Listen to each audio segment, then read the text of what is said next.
Hello everyone, my name is Faizan and welcome back to my YouTube channel Civil Concept. Today I am going to discuss the topic analysis of singly reinforced beam section. So let's begin our class.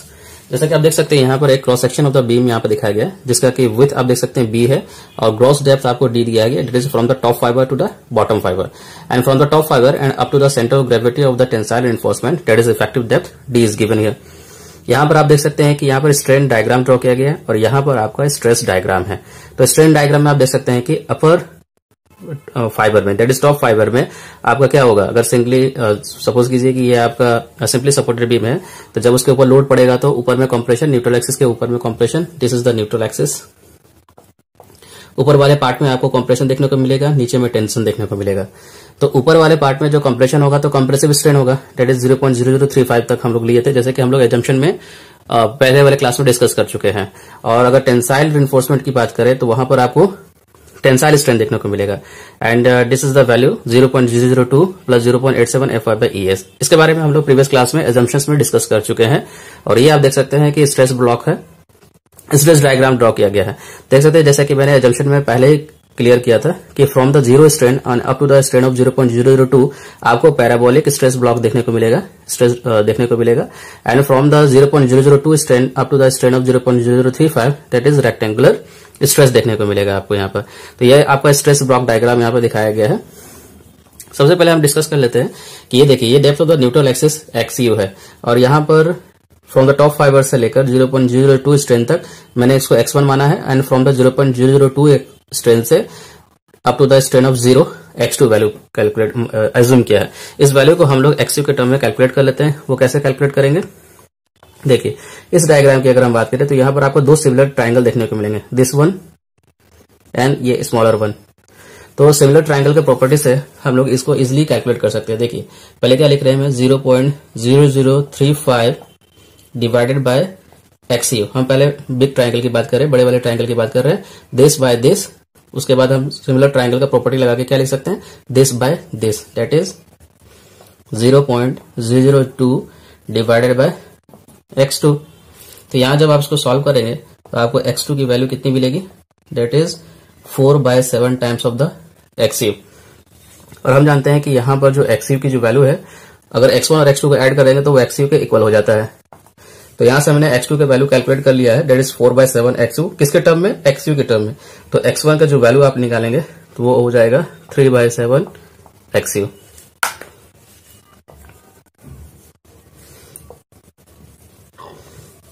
It means अगर आप बात करना चाहे तो ये वाला जो value है, देखिए ये वाला वैल्यू को आप X1 कह रहे थे तो उसका वैल्यू निकल कर आया 3/7 XU, यानी कि ये हो जाएगा 3/7 XU.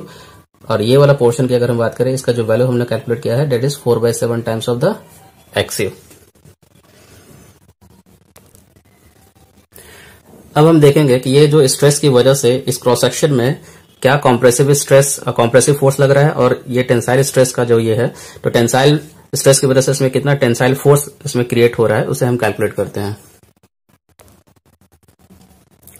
देखिए ये मेरा क्या है, स्ट्रेस डायग्राम है. तो ये स्ट्रेस एक्सर्ट कर रहा है किसमें, मेरा बीम के क्रॉस सेक्शन पे. तो ये स्ट्रेस की वजह से मेरे बीम के क्रॉस सेक्शन में कितना कॉम्प्रेसिव फोर्स लग रहा है, उसी तरीके से ये क्या है, टेंसाइल स्ट्रेस को यहाँ पर डिनोट कर रहा है. तो इस टेंसाइल स्ट्रेस की वजह से मेरे जो टेंसाइल सरिये हैं, जो टेंसाइल रिइंफोर्समेंट, उसमें कितना टेंसाइल फोर्स लग रहा है, अब हम उसको एस्टिमेट करते हैं. तो आप सबसे पहले देखना पड़ेगा कि ये जो मेरा स्ट्रेस ब्लॉक जो दिखा रहा है यहाँ पर, स्ट्रेस डायग्राम यहाँ पर जो हमने ड्रॉ किया है, ये एक्चुअल में मेरे क्रॉस सेक्शन पे किस तरीके से एक्ट कर रहा है, हम इसे समझने की कोशिश करते हैं. जैसे कि देख सकते हैं मैंने क्या है कि एक 3D इसमें 3D डायग्राम के जरिए आपको यहाँ पर दिखाने की कोशिश की है कि ये जो एक्चुअल में स्ट्रेस डायग्राम आप जो देख रहे हैं कि इस क्रॉस सेक्शन पे आपको किस तरीके से एक्ट कर रहा है. तो ये मेरा देख सकते हैं बीम का क्रॉस सेक्शन है और ये मेरा स्ट्रेस क्या है, डायग्राम है. तो यहां से देख सकते हैं कि मैंने क्या बताया था कि from the top fibre up to the strain of 0.002 ये क्या था, X1 था. एंड फ्रॉम द 0.002 स्ट्रेन से लेकर यहां तक है स्ट्रेन, कहने का मतलब कि ये 0 स्ट्रेन तक की जो वैल्यू थी X2 कंसीडर किया था, जिसका वैल्यू हमने 4/7 XU निकाला था और X1 की वैल्यू 3/7 XU हमने निकाला था. और जैसा देख सकते हैं कि ये जो स्ट्रेस डायग्राम है, ये जो वैल्यू मैंने अपने एजम्पशन में भी बताया था कि ये 0.446 FCK होता है. तो ये यहां से यहां तक है वैल्यू, यानी कि आप देख सकते हैं कि 0.446 FCK है, यानी ये स्ट्रेस का वैल्यू एक्चुअल में कंप्रेसिव स्ट्रेस की जो वैल्यू है. तो ये देख सकते हैं, जैसा मैंने बोला था कि ये up to the strain of 0.002 कहां से, फ्रॉम द टॉप फाइबर से आपको एक रेक्टेंगुलर स्ट्रेस ब्लॉक आपको देखने मिलता है। देखिए ये आप क्या है, एक कांस्टेंट आप कह सकते हैं, कांस्टेंट स्ट्रेस है, या आप इसको कह सकते हैं रेक्टेंगुलर ब्लॉक ऑफ स्ट्रेस है। यानी कि ये जो स्ट्रेस है ये एक सरखे तरीके से, यानी एक समान तरीके से मेरा आप cross section of the beam पे एक्ट कर रहा है, लेकिन कहां तक, up to the depth of 3/7 XU from the top fibre से।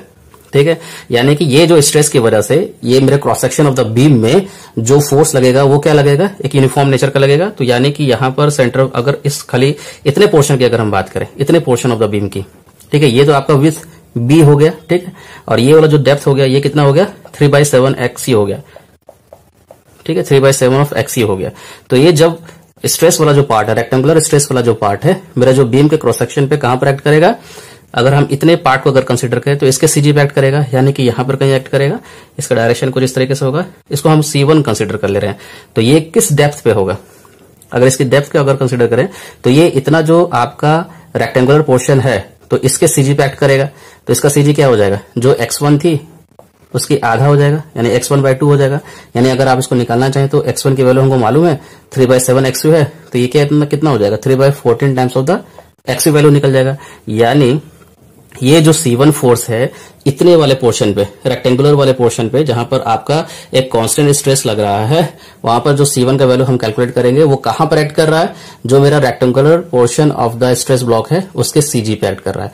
यानी कि इतना पोर्शन के आप कह सकते हैं सीजी पे एक्ट कर रहा है। और यहां से लेकर यहां तक का जो डेप्थ है आपको मालूम है x1 है, जो कि 3/7 एक्सयू हमने निकाला है, तो इसके आधे पे, तो x1/2 यानी 3/14 टाइम्स ऑफ द एक्सयू पे। यानी आप जो C1 निकालेंगे, यानी इस स्ट्रेस ब्लॉक की वजह से, रेक्टेंगुलर स्ट्रेस ब्लॉक की वजह से जो आपका वैल्यू C1 निकालेगा वो कहां पर एक्ट करेगा, ये एक्ट करेगा 3/14 टाइम्स ऑफ द एक्सयू पे एक्ट करेगा। क्लियर है। और ये जो आप देख सकते हैं पैराबोलिक वाला पोर्शन है, उसकी वजह से क्या कंप्रेसिव फोर्स 2 एक्ट करेगा। इसको हम C2 में कन्वर्ट कर, C2 इसको एज्यूम कर रहे हैं। तो ये कहां पर एक्ट करेगा, देखिए ये क्या करेगा, ये जो आपका स्ट्रेस डायग्राम है जो पैराबोलिक नेचर का है, तो ये कहां पर एक्ट करेगा, कुछ यहां पर एक्ट करेगा। इसको हम एज्यूम कर लेते हैं C2। तो सबसे पहले हम C1 की बात कर लेते हैं। तो C1 को हम कैसे कैलकुलेट करेंगे, तो C1 क्या हो जाएगा, इतने पोर्शन की आप बात कीजिए, यानी कि ये वाला पार्ट की हम बात कर रहे हैं। तो स्ट्रेस इंटू एरिया होता है, स्ट्रेस इंटू एरिया। तो आप देख सकते हैं कि यहां से लेकर यहां तक मेरा स्ट्रेस की वैल्यू क्या है, कांस्टेंट है। तो क्या हो जाएगा 0.446 FCK, ये हो गया स्ट्रेस। और एरिया की बात करेंगे तो ये हो गया B और ये हो गया x1, यानी कि B इंटू x1। अगर आप इसको सॉल्व करेंगे तो क्या हो जाएगा 0.446 FCK, ये हो गया स्ट्रेस की वैल्यू, और एरिया से मल्टीप्लाई कर दीजिए जहां पर ये एक्ट कर रहा है, B का वैल्यू हो जाएगा, और x1 की वैल्यू क्या हो जाएगी, जो आपने निकाला था 3/7 टाइम्स ऑफ द एक्सयू। तो ये आपका निकल कर आया C1 का वैल्यू। लेकिन ये कहां पर एक्ट कर रहा है, ये एक्ट कर रहा है फ्रॉम टॉप से, अगर हम बात करें फ्रॉम टॉप से 3/14 टाइम्स ऑफ द एक्सयू डिस्टेंस पे एक्ट कर रहा है। अब हम निकालते हैं C2 की वैल्यू कैलकुलेट करते हैं। चलिए अब C2 को हम लोग एस्टिमेट कर लेते हैं। तो C2 क्या होगा, एवरेज स्ट्रेस इंटू एरिया। यहाँ पर एवरेज फोर्स क्यों आया, क्योंकि आप देख सकते हैं यहाँ पे 0 स्ट्रेस है, फिर बढ़ते बढ़ते यहाँ पर 0.446 FCK आया। तो हम क्या लेना पड़ेगा, इसका एवरेज लेना पड़ेगा। तो कैसे एवरेज लेंगे, अच्छा ये जो पैराबोलिक पोर्शन है, तो पैराबोलिक पोर्शन का एवरेज कैसा होता है, 2/3 ऑफ द स्ट्रेस होता है। जितना स्ट्रेस लग रहा है यानी कि 2/3 of the this stress, maximum stress कह सकते हैं। और इंटू एरिया, एरिया कितना पोर्शन पे लग रहा है, तो ये देखिए ये तो विड्थ तो उतना ही रहेगा, ठीक है, इतने ही विड्थ पे एक्ट कर रहा है।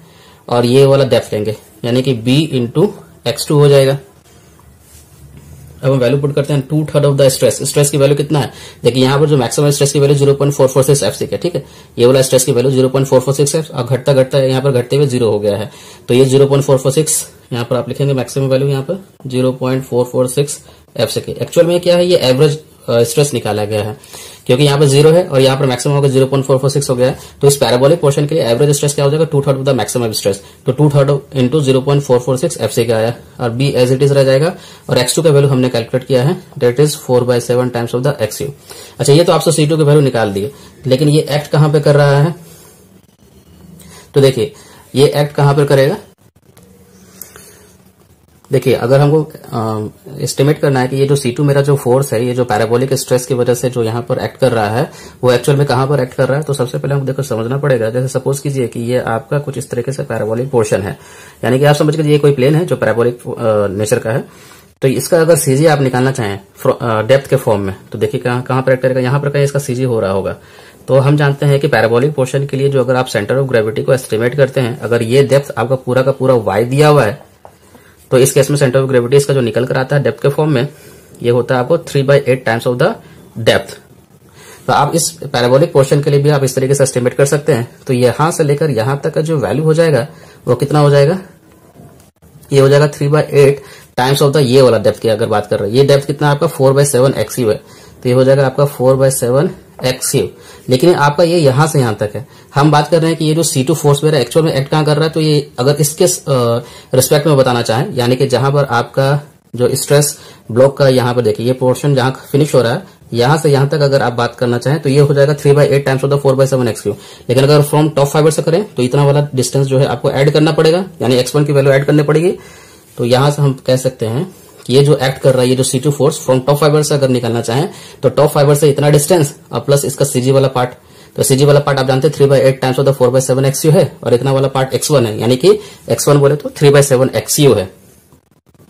तो आप कैसे निकालना चाहेंगे, देखिए 3/8 into 4/7 times of the XU और प्लस x1, यानी कि 3/7 XU। जब आप इसको सॉल्व करेंगे तो ये कहां पर एक्ट कर क्या इसकी वैल्यू निकल कर आएगी, इसकी वैल्यू निकल कर आएगी आपको 9/14 टाइम्स ऑफ द XU। कहां से, फ्रॉम टॉप से। तो आप इस तरीके से एस्टिमेट कर लिए, यानी आप C2 फोर्स जो पैराबोलिक स्ट्रेस वाला पोर्शन की वजह से जो C2 फोर्स एक्ट कर रहा है वो कहां एक्ट कर रहा है, 9/14 टाइम्स ऑफ द XU। कहां से, फ्रॉम द टॉप फाइबर से। और आपने C1 भी एस्टिमेट कर लिया, C1 की वैल्यू कितनी निकली थी 0.446 FCK, और दिस इज B और इंटू x1 यानी 3/7 XU, ठीक है। और ये कहां एक्ट कर रहा था, यहां पर, ये रेक्टेंगुलर पोर्शन के सेंटर ऑफ ग्रेविटी पे, और इसका वैल्यू आपने निकाला था 3/14 XU। जब आपने C1 और C2 को निकाल दिया, दोनों का फोर्स का डायरेक्शन एक ही डायरेक्शन पे है, तो अगर हम कंबाइंड फॉर्म में फोर्स निकालना चाहें टोटल कंप्रेसिव फोर्स, तो C1 प्लस C2 करना पड़ेगा। तो चलिए अब टोटल कंप्रेसिव फोर्स कैलकुलेट करते हैं। Total compressive force C is equal to क्या हो जाएगा, C1 प्लस C2 हो जाएगा, ठीक है। तो C is equal to C1 की वैल्यू हमने कितना कैलकुलेट किया था 0.446 FCK B इंटू x1, यानी कि B into 3/7 times of the XU। ये था आपका C1 का पार्ट। और C2 की अगर हम बात करें, C2 मैंने कैलकुलेट कितना किया था, that is 2/3 of the 0.446 FCK B into x2 था, और x2 का वैल्यू कितनी थी 4/7 टाइम्स ऑफ द XU। तो ये आपका हो गया C2 का पार्ट। तो दोनों का अगर आप ऐड करेंगे तो इसकी वैल्यू जो निकल कर आएगी 0.36 FCK B इंटू XU।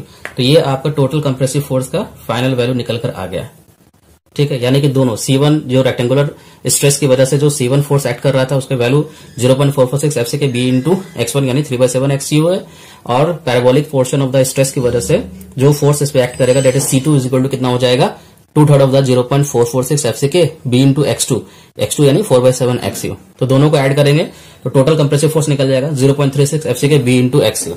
चलिए आपने टोटल कंप्रेसिव फोर्स तो निकाल दिया, लेकिन ये एक्चुअल में एक्ट कहां पर कर रहा है, इसको हम लोग एस्टिमेट करने की कोशिश करते हैं।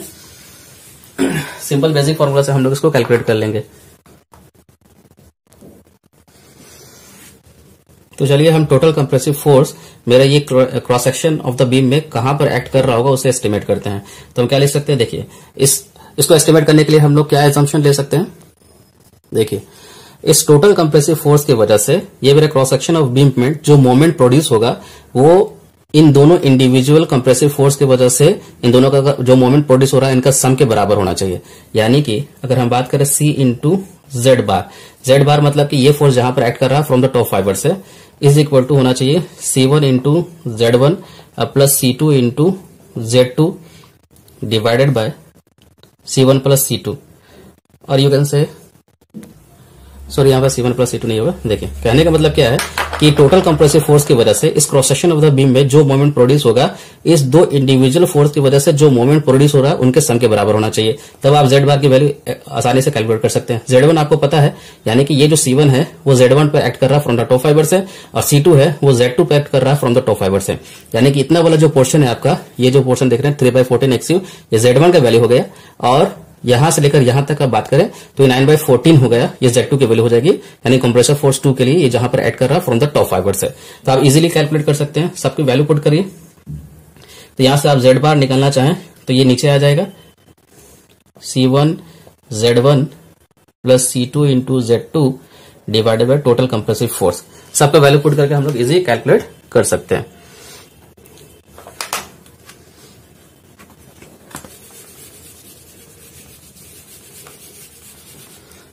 हमको जेड बार की वैल्यू निकालनी है। तो C1 की वैल्यू हमको कितना पता है 0.446 FCK B इंटू XU, मतलब कि B into 3/7 XU plus C2 का वैल्यू कितना निकाले थे हमने 2/3 of the 0.446 FCK B into sorry यहां पर आपने इसके Z1 से आपने मल्टीप्लाई नहीं किया, तो यहां पर इसका Z1 कितना हो जाएगा 3/14 XU, ये हो गया C1 into Z1 plus C2 की अगर हम बात करें 2/3 of the 0.446 FCK B into 4/7 XU, ये आपका C2 का वैल्यू हो गया। और इंटू Z2 की बात करें 9/14 टाइम्स ऑफ द XU, ये हो गया C2 इंटू Z2 और divided by total compressive force that is 0.36 FCK B into XU। जब आप इसको सॉल्व करेंगे तो Z बार की जो वैल्यू आएगी, यानी कि जो कॉम्प्रेसिव फोर्स है वो मेरा cross section of the beam पे फ्रॉम द टॉप फाइबर से कहां एक्ट करेगा 0.42 टाइम्स ऑफ द XU पे एक्ट करेगा।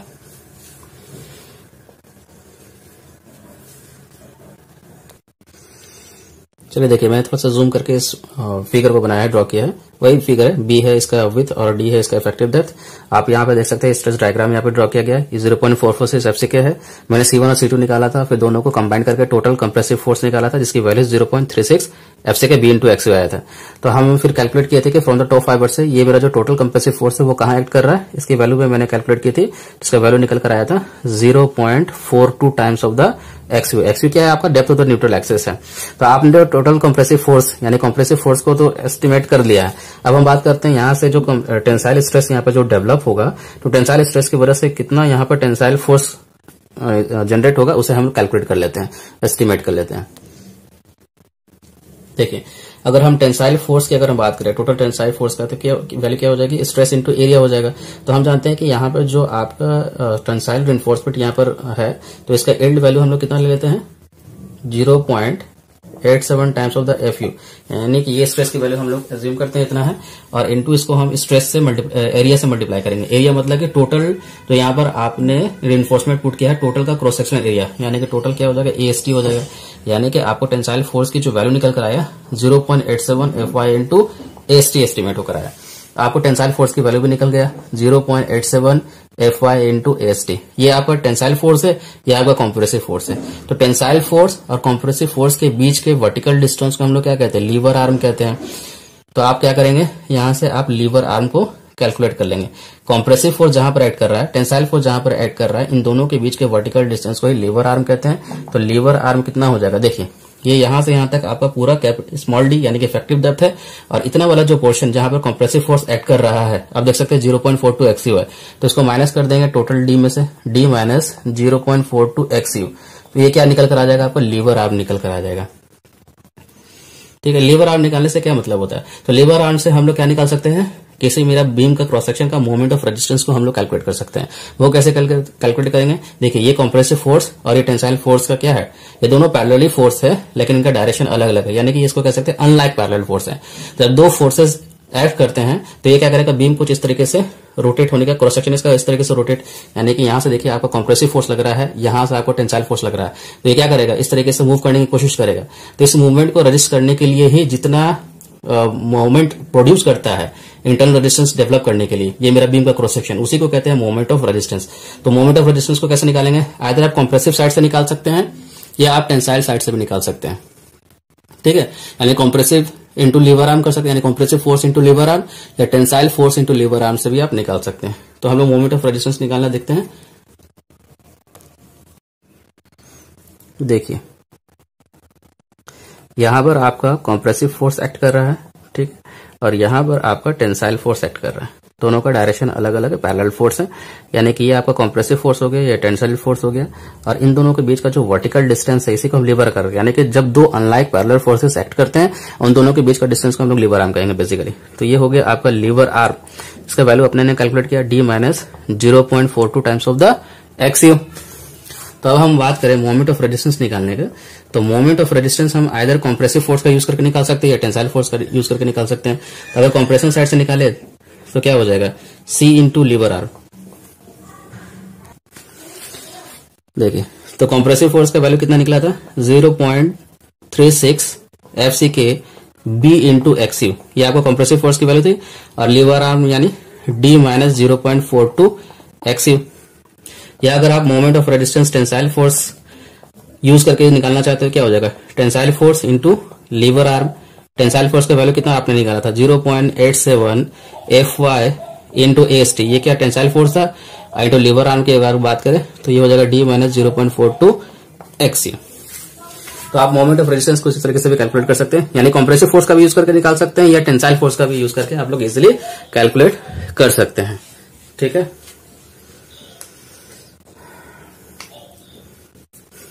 तो ये था आज का topic, analysis of singly reinforced beam section. Thank you.